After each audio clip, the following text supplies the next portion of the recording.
not because we have all the answers, but because our journey reflects many of the broader lessons Africa must embrace if we are committed to scaling institutional investment across the continent. Lesson 1, scale starts with purpose. The institution now known as NMB Bank PLC did not begin as the NMB we know today. Our journey began in 1997, and Lindani covered this very well. Following the restructuring of the National Bank of Commerce. At that time, this bank had limited operational capacity, weak infrastructure, and very narrow banking mandate.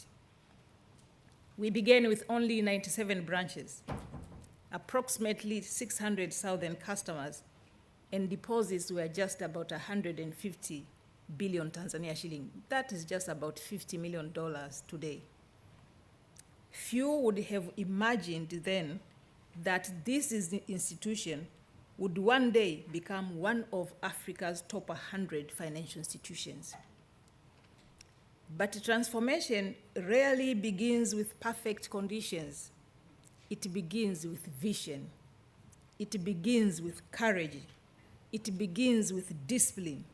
And above all, it begins with leadership willing to make long-term decisions even when short-term circumstances are difficult.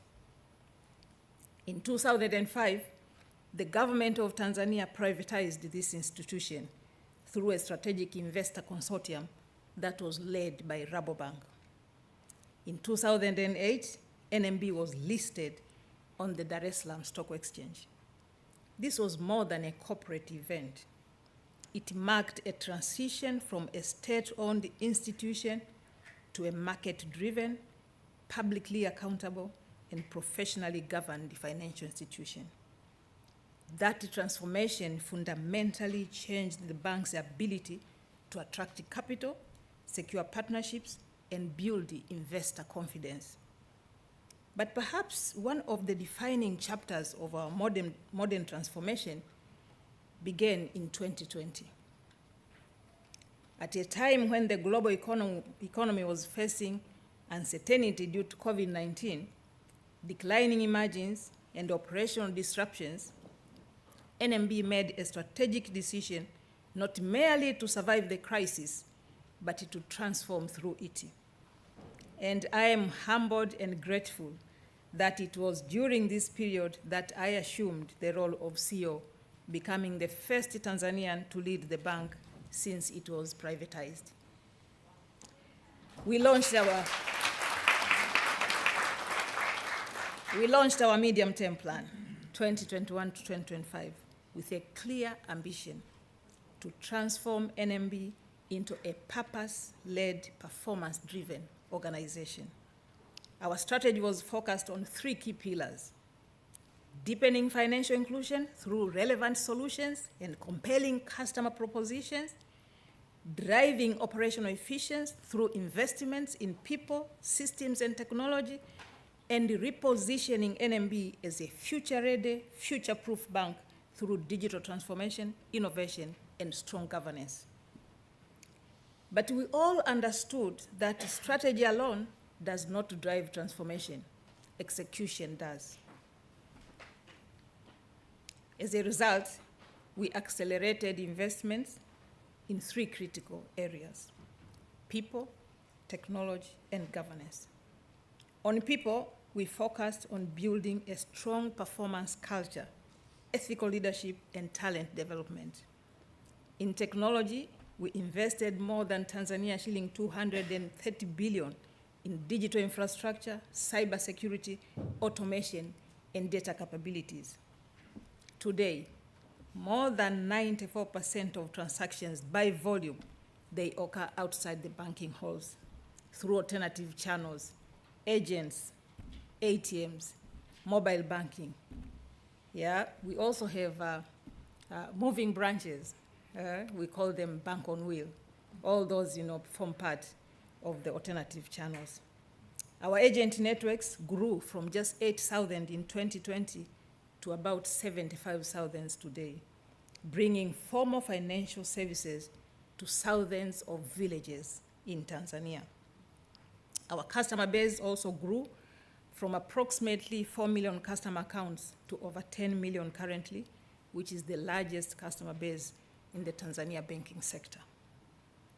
Ladies and gentlemen, this transformation achieved historic results. Lindan touched base on. In 2025 alone, NMB recorded a profit before tax of 1.1 trillion Tanzania shilling, up from 296 billion in 2020, becoming the first company in Tanzania's history to surpass the 1 trillion shilling profitability milestone.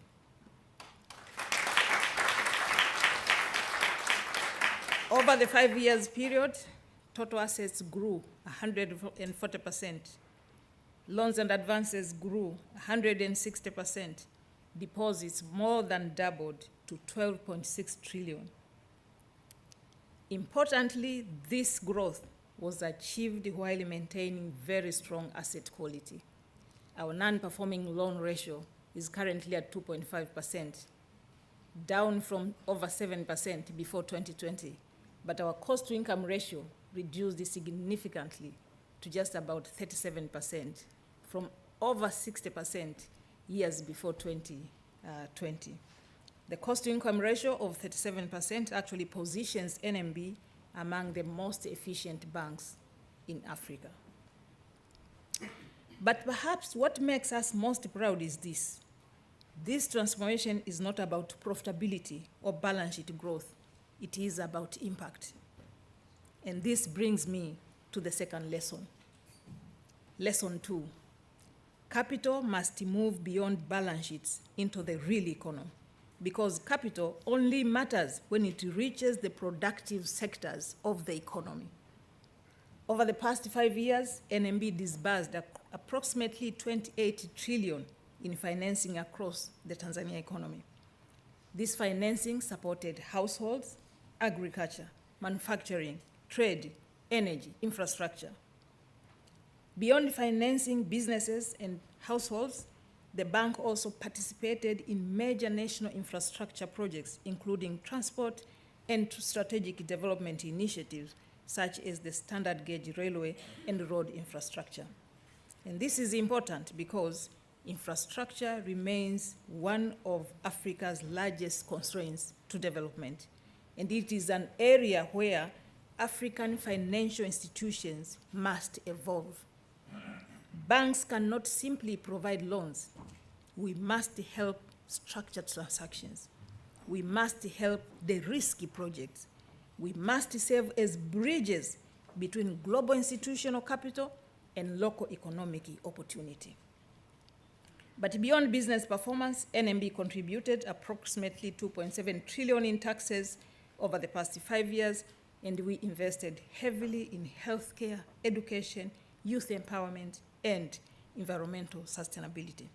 For 3 consecutive years now, the bank has been recognized by the Tanzania Revenue Authority as Tanzania's largest and most compliant taxpayer. Lesson 3. Sustainability lens is guiding capital flows.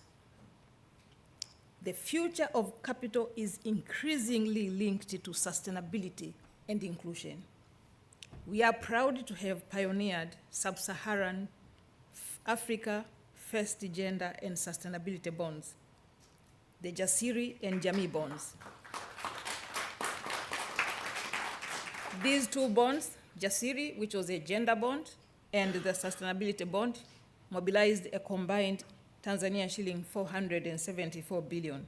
The Jasiri bond in 2022 raised 74 billion to advance gender inclusion and expand women economic empowerment, while the Jamii bond in 2023 mobilized over 400 billion Tanzania shilling to finance environmental and social development projects.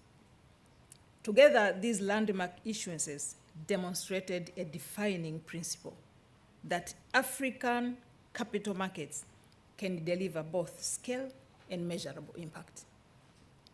These achievements strengthened NMB's standing in global ESG markets and reinforced our leadership in sustainable capital raising, Euromoney named NMB as Africa's bestie for sustainability in 2025. More importantly, the achievements affirm a broader truth about African financial institutions, what they can do to our economy. Just a minute.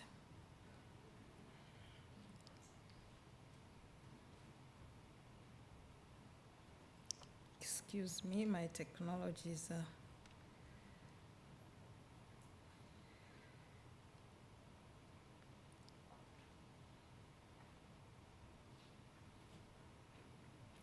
Can I have my phone, maybe?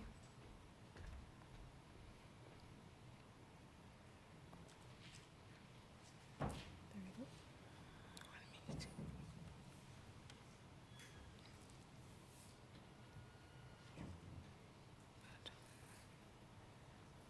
Excuse me.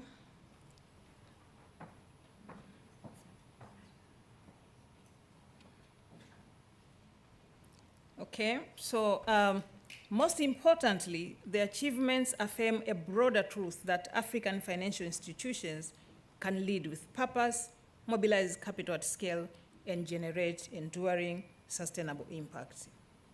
Lesson 4. Ladies and gentlemen, capital moves at the speed of trust. Capital moves at the speed of trust. Recently, at the Africa CEO Forum in Kigali, we secured about $180 million in financing from BII, Norfund, but also IFC to support agriculture and SME in Tanzania. Many people naturally focus on the numbers, but institutions understand what lies behind them. Months of discussion, Juma is here from BII, due diligence, governance reviews, alignment on priorities, impact assessment, and relationship building. This is because capital rarely moves simply because an opportunity exists. Trust remains one of the most important currencies in economic development. Trust is built through governance, consistency, transparency, and execution. Ladies and gentlemen, as I conclude, let me return to the theme that is guiding our reflections today: building Africa's future, capital, innovation, and Pan-African scale. Africa is not constrained by a shortage of ideas, ambition, or capital. The defining challenge, and perhaps our greatest opportunity, lies in connecting capital, innovation, and institutions with discipline, speed, and trust so that potential is consistently translated into inclusive and measurable impact. From our journey at NMB Bank, transformation has never been a single moment of change. It has been a sustained process of disciplined execution anchored in purpose. We have learned that scale is intentional, not accidental. We have learned that access alone is not sufficient. And we have learned that capital reaches its highest value only when trust in institutions is earned and that capital is deployed towards meaningful impact. Ultimately, Africa's future will not be delivered to us. It will be built by us through the systems we design to include rather than exclude, the institutions we strengthen to inspire trust, and the discipline we apply to deliver lasting impact. NMB's journey reflects a broader African story, a story of resilience, a story of innovation, and above all, a story of possibility. As you continue your conversations today, let us act with urgency and clarity of purpose. Let us pursue ambition with discipline. Above all, let us ensure Africa's progress is not only strong, but shared, not only fast, but enduring, and not only visible, but truly transformative. Thank you very much. I look forward to the conversations today. Thank you.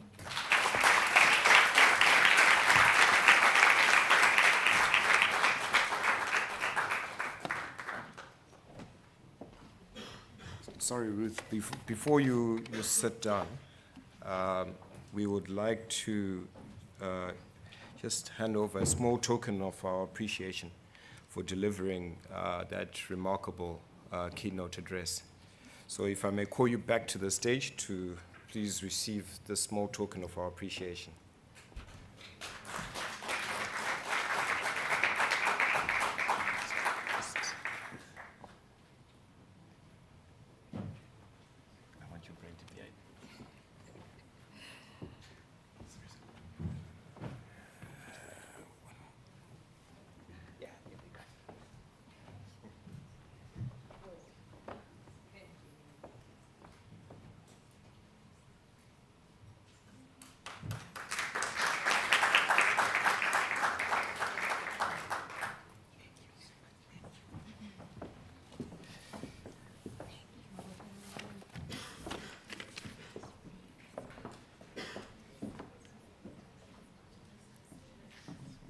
I'm sure you would all agree with me that the impact of NMB Bank is amazing, and Ruth's achievements as the first female Tanzanian CEO of NMB is equally impressive. Please join me in giving her another round of applause.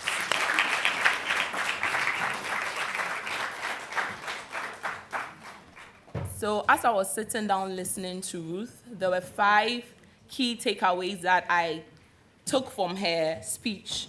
1, SCAL starts with purpose. 2, capital must move beyond the balance sheet into impact. 3, sustainable lens should be something that guides capital flows. 4, capital moves at the speed of trust. And 5, SCAL is intentional. So I just want you to note that as you leave this place. Now, before we hear from our first plenary session, I'd like to take another pulse of the room. So I'm going to put the QR code up again, and then we just scan with our phones as we did previously.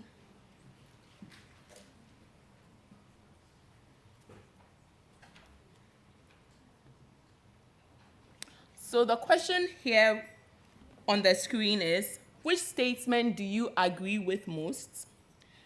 The first is Africa has a capital shortage. Let me just go back to the QR code. Let me just bring it here. So you can scan this QR code.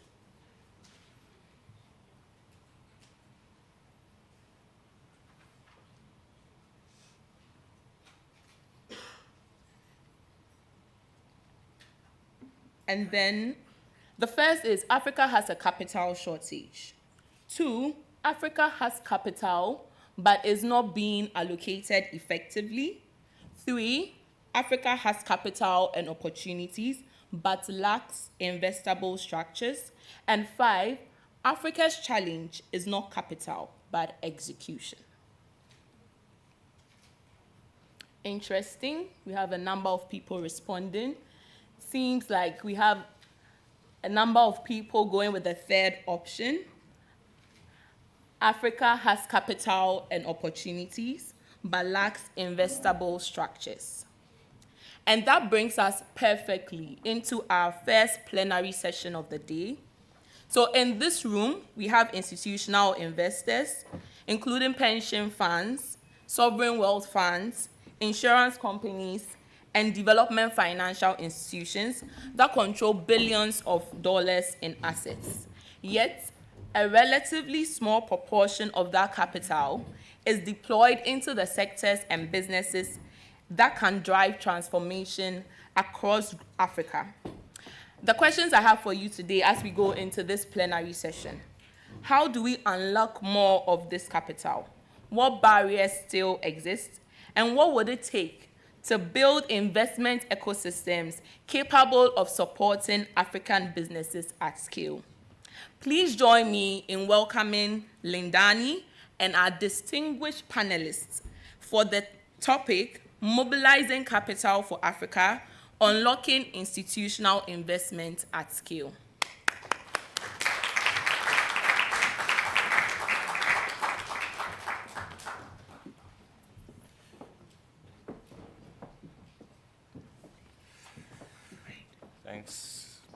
Thanks, Melissa. So I will introduce our panelists, and before asking them to take a seat. First up is Tara O'Connor. Tara brings over 30 years experience in information gathering and risk management. Her expertise is Pan-African, built over a career of travel and research across the continent. Since founding Africa Risk Consulting in 2006, she has advised at board level on pre-investment and expansion strategies for North Africa, East Africa, and the Horn of Africa region, the Frank Zone, South Africa, Zimbabwe, and Zambia. As managing director of ARC, she has managed over 4,000 projects in 40 countries for over 160 clients. Recently, Tara structured a series of multi-jurisdiction investigations into commodities theft, grand corruption, terror financing involving several African and Middle Eastern countries. Tara also founded ARC Briefing, a country report service covering 23 of Africa's established markets, which is now in its 11th year and provides subscribers with 11 years of first-hand research in these countries. Tara was born in Zimbabwe, brought up in Zambia, studied in France before graduating from the University of Cape Town. She speaks and reads French. Ladies and gentlemen, may you please help me in giving a warm welcome to Tara O'Connor.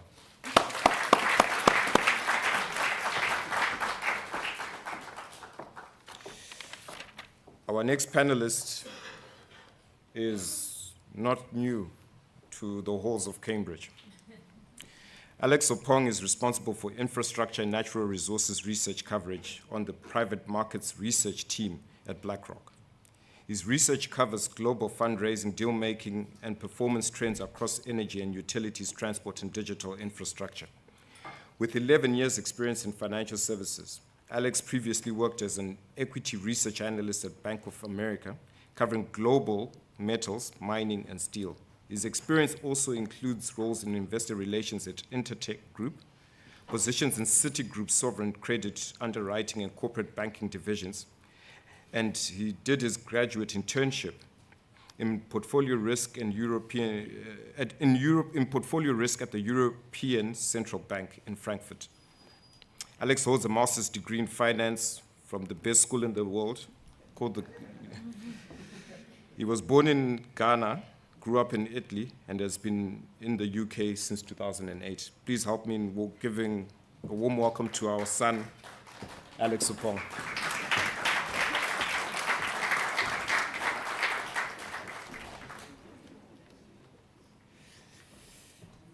Right. Igosa Giwa Osagi is a structured finance expert at the African Development Bank with over 18 years of experience across structured finance, corporate finance, and debt advisory in Africa and international markets. She played a leading role in structuring innovative financing solutions that mobilize private capital from global investors into priority sectors across the continent, enabling partnerships between development finance institutions and private institutional investors. Her work focuses on unlocking investment through bespoke risk mitigation instruments that address market constraints and reduce perceived risk in African markets. Prior to joining the AFDB, Igosa built her career in investment banking and financial advisory, with a strong focus on leveraged and acquisition finance across multiple sectors. In addition to her executive role, she has served as a board member for an SME-focused venture capital fund, where she contributed to investment strategy, governance, and portfolio oversight. She's a fellow of the Association of Chartered Certified Accountants, ACA, a CFA charter holder, and holds a master's degree in finance and investment from Queen Mary University in London. Please help me in welcoming Igosa to the stage.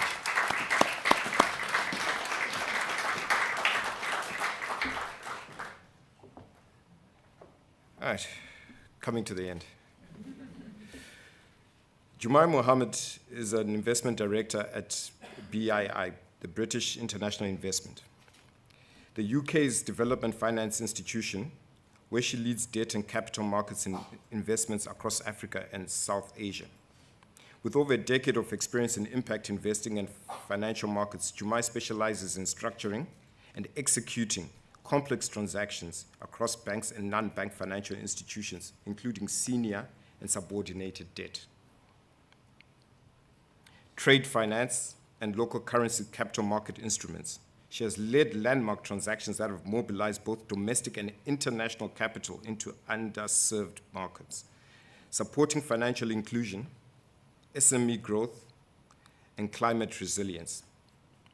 Her work has contributed to expanding access to finance for small businesses, women-led enterprises, and climate-aligned sectors. She's particularly passionate about mobilizing private capital at scale and unlocking investment into least developed countries. A core focus of Jumai's work is the development of local capital markets as a pathway to sustainable financing. She holds a master's in advanced finance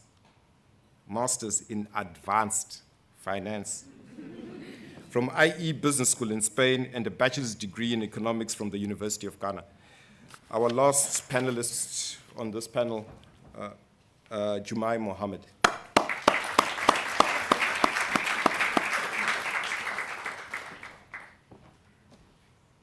Ladies and gentlemen,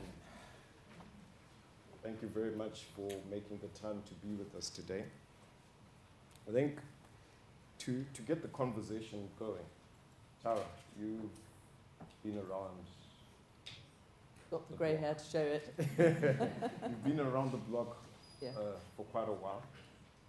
Your career spans at least 30 years. Yeah. Maybe you could just tell this audience what's changed from the time when you left school and what's got better, what hasn't quite got better. Well, I mean, I think when I started out my career, it was actually helping corporates in high-risk areas. You know, so I was actually dealing with helping corporates operate in very, very difficult environments, such as war environments. So my everyday issue would be dealing with how corporates should respond to a military coup, for example, or to a disintegration into a conflict situation. So a lot of the time at that time, I was dealing with helping corporates evacuate and keep staff safe. So working out what sort of resources they would need to protect, to do local and to do international evacuations. At that time, I was working in Angola, in Mozambique, in Liberia. If you recall, the whole of the Gulf of Guinea was at war. And fortunately, I can honestly say that that trajectory has now gone. You know, what has totally changed has been that transformation, and you cannot know what a transformation peace makes. Peace as a starting point, and we've got work to do now across the whole of the Sahel, which has again gone into a conflict zone largely. But that was a fundamental change. I think the deepening of democracy, which is a process, as one of my analysts always tells me, you know, it's a process. Every time there's a step back, there is another step forward. So the critical continuation and continuance of the democratic process, it cannot be repeated enough that when democracy is so challenged in so many places, how we as corporate and global citizens have to keep pushing back. Because in my view and in my experience, you know, reform, democracy, peace and stability are the critical ingredients for everything else that we are doing here. And so and what hasn't changed, unfortunately, is a lot of my work is actually countering corruption, investigating corruption. The United Nations estimates about 88 billion a year is taken off the continent through tax avoidance, corruption, over, inflated invoices and that sort of thing.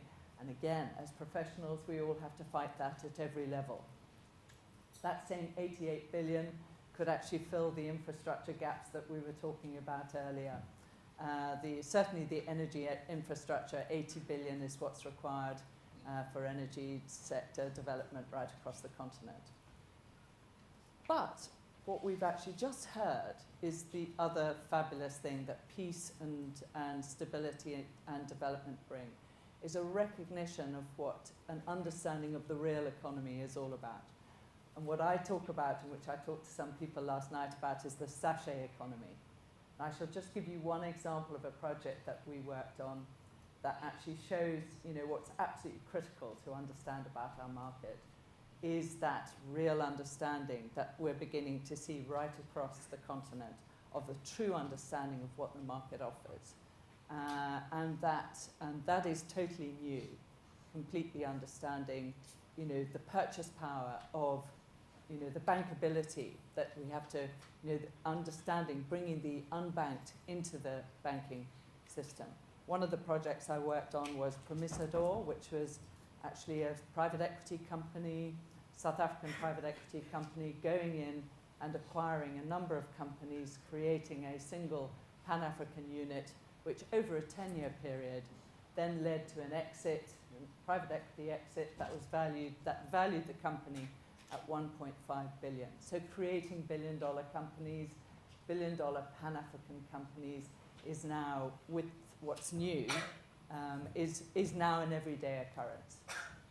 So. Thanks, Tara.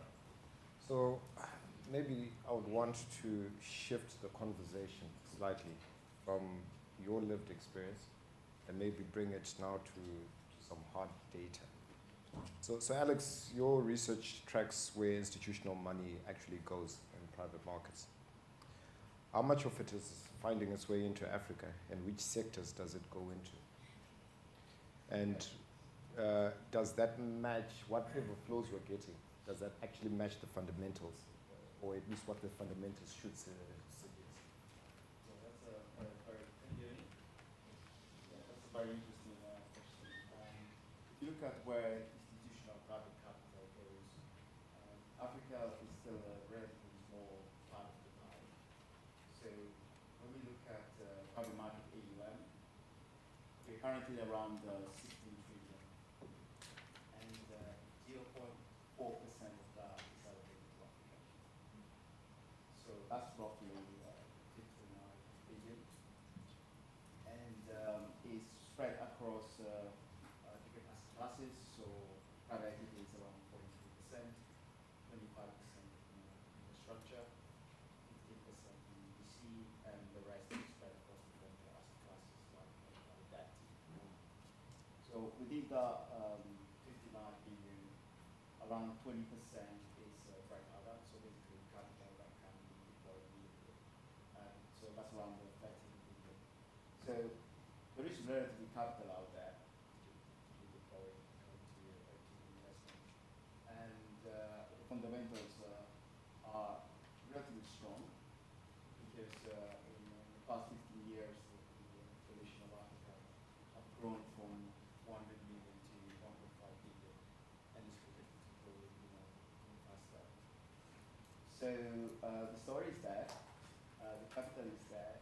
It's, in my opinion, it's really a matter of turning those opportunities into investment. Yeah, so basically creating bankable investment opportunities. The opportunity is there, we can all see it, but creating projects that can actually be bankable. Thanks, Alex. So building on that theme or that sentiment, Igosa, you work at the African Development Bank.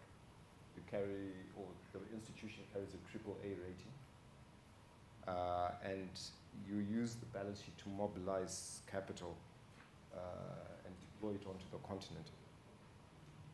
There's a buzzword that we often hear, blended finance, which is fancy speak for saying take private capital, public capital, and philanthropic capital, blend them together, and try to create a solution that hopefully brings down the cost of capital or de-risks certain projects, or make projects that obviously because of the risk profile were unprofitable, now bankable.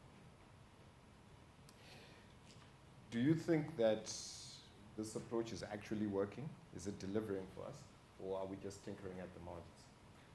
Okay, thank you.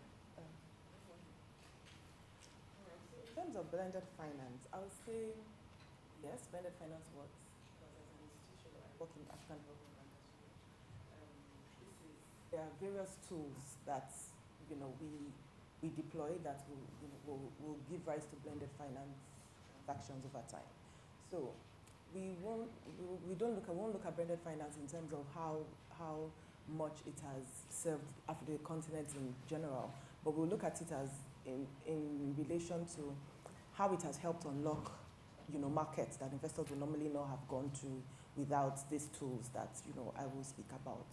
So in terms of using institutions like MDBs to support transactions through blended finance, some of the instruments that are really popular will be guarantees. So credit enhancement is the main thing that will help unlock this investment. So the investors are there, as Alex said, the liquidity is there, but there's the perceived risk, and we need to, make this risk quantifiable such that it can be, investors can be more comfortable. So, for example, the guarantees, we've seen this a lot.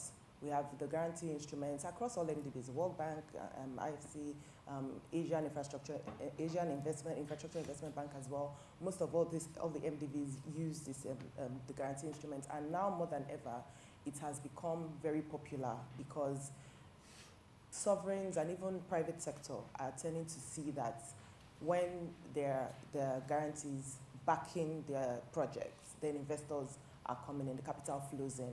For example, AFDB partnered with AIIB, the Asian Infrastructure Investment Bank, to support Egypt, issue a bond, their debut Panda bond. Going into the Chinese market was not, Egypt would not have been able to go into the Chinese market without these guarantees to attract the kind of investors that they attracted. So these are just examples of how the guarantees would help, bring in the right investors and at the right margins as well. Our keynote speaker talked about the Tanzania railway project. This is a massive project, and currently I'm working on that project as well. It's for the sections that we're working on, it's about $3 billion. Imagine having a project of $3 billion, and where is the capital going to come from? So this particular project demonstrates blended finance to its core, because here we're working with the AFDB balance sheets, we're acting as a guarantee. On one end, there's lending as well. On another end, there's DFI, there's like a DFI tranche where it's simply DFI money. On another side, you have ECAs coming in to support commercial banks as well. So you are able to see the different pockets of liquidity coming in from different investors in the spaces that they are most comfortable with, depending on the credit enhancements behind them. So that's the only way we're able to, deliver on a $3 billion project, for example. If these enhancements were not there, then, it would have been a bit more difficult. So I would say that, yes, blended finance definitely works. There are other ways now, apart from guarantees being, at origination and at the beginning of the transactions.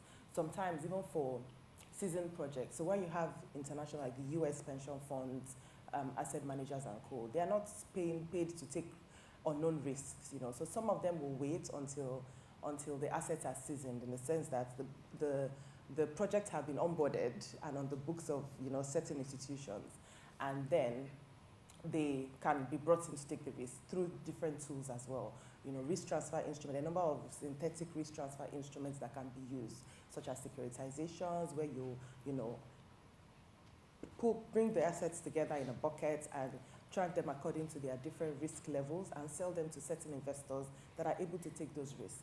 So even though they're not able to come in at inception, they're able to come in, say, 2-3 years after, where the assets are more, say, less risky, or they are more comfortable to come in at that time, and they can price the risk properly. So, and also, I think I shouldn't forget public capital as well. We also have sovereigns like the US, the UK, FCDO, for example. We've had transactions with the Netherlands governments, French governments, where they want to support. So their role is to de-risk projects as much as possible. So for certain structures, there was one with the Netherlands and the French specifically. They created a vehicle called the AFAWA. I don't know if people are familiar with the AFAWA vehicle, but it's basically to de-risk, projects to SMEs, women-led. It's a women-led initiative, really. So the government comes in to provide guarantees to commercial banks, for example, that would lend to them. So these are different ways that we see blended finance working. So I would say it does work, and it does attract the private capital. Capital comes in, and it's priced. They are able to price it in the way that they feel they are compensated for the risk they are taking at the time. Thanks, Sukosa. Jumai, let's move to you. So you started your career at Nigeria's central bank.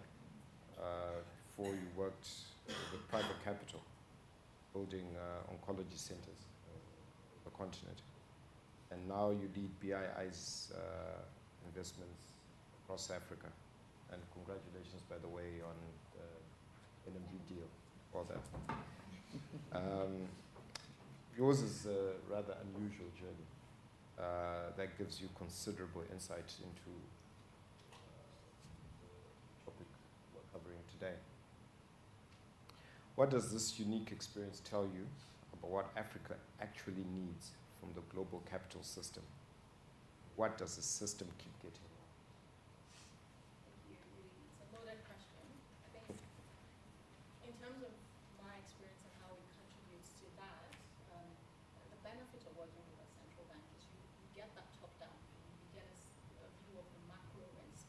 But as a private investor, either with BI or other institutions, you understand the opportunity set that is on ground and what it essentially means. And I think.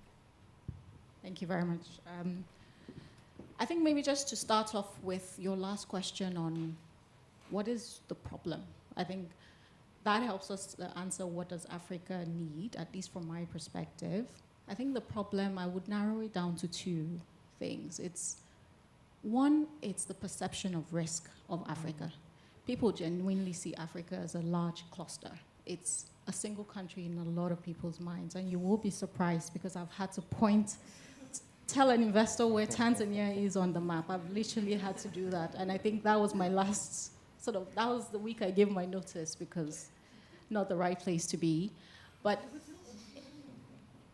let's put it in a different way also. I think if you look at IMF program, IMF outstanding debt, a single exposure to a country, Argentina, 42 billion thereabout, is the size of all of the IMF support that goes to sub-Saharan Africa. It's the same. It's the same, about the same number, 40 to 45.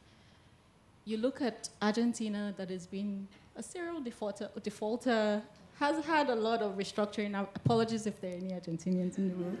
I promise I'm not picking on you. It's just to say.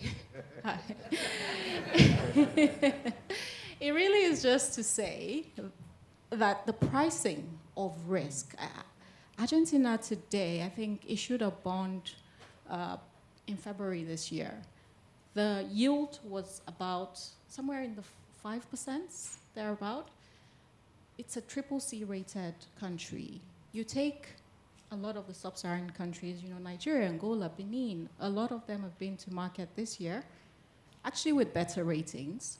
And the yield on those are somewhere in the 7s to 9s. I think it's really that perception of risk shows up in Africa, and it's that lack of understanding or translation of the risk. I think some of it, yes, ingrown sort of lack of data, lack of transparency, but also it's just lacking translators. And I think I'm really privileged to be in this room because I think everybody here is a translator somewhat of Africa. Either you've had lived experiences or you are interested in really helping to make Africa work one way or the other. So I think perception of risk is one. The other key one is lack of patient and differentiated capital. You have international investors who are investing in Africa, but it's largely portfolio investors who really are happy to leave within a year or less. It's not to say that capital is not important, but it may not necessarily fit, your long-term structures that need patient capital. The same is really of the African institutional investment, which is largely investing in sovereign, in government bonds or treasury bills. I think where Africa really needs the support is in that sort of differentiated capital stack. Some will be providers of equity, some will be providers of short-term debt, long-term debt, trade finance even. It's just building that differentiation in the sort of capital that is there, and having people like us in the room who can help people understand what that risk is and solve for essentially business needs on the continent. I hope that answers your question. It does. So maybe to summarize, if I may attempt to do so, life has got better. It used to be a lot worse. The capital is there, but it's not finding the opportunities. The harvest is large, but the laborers are few. And if I was to summarize your contribution, it's we just need to create the right shovels for the work at hand. So let's shift more to what is actually working, right? So Tara, I want to come back to you. In recent years, which markets have genuinely surprised you? So you told me about the places that were doom and gloom 3 decades ago. But in the last few years, which ones have genuinely surprised you? And by this I mean where the reality on the ground has been much better than the reputation investors have given. Well, I mean, I think it's very much, you have to keep watching it all the time because, if you are continuously watching markets, which we are, we cover, I think as an organisation, we cover 23 countries on a monthly basis, and they are largely selected because they are the better or more investable markets. So of the 23, there are some that are outstanding, and I think it's the question that stand out quite a lot. I would always say, and a lot is what sort of policy decisions are being made, what political changes are being made. And I will single out Morocco as a superb example of a country that has surprised. And it has surprised, and it goes back to how it responded to a crisis. So Morocco was one of the countries in the Jasmine Spring, obviously, which we all know about. It was popular protests against the king. The king and the political class got together and they actually reformed, and implemented those reforms. Some of them incredibly that were a catalyst. So political reform as a catalyst for dramatic economic change. The king was forced to give up a lot of his power.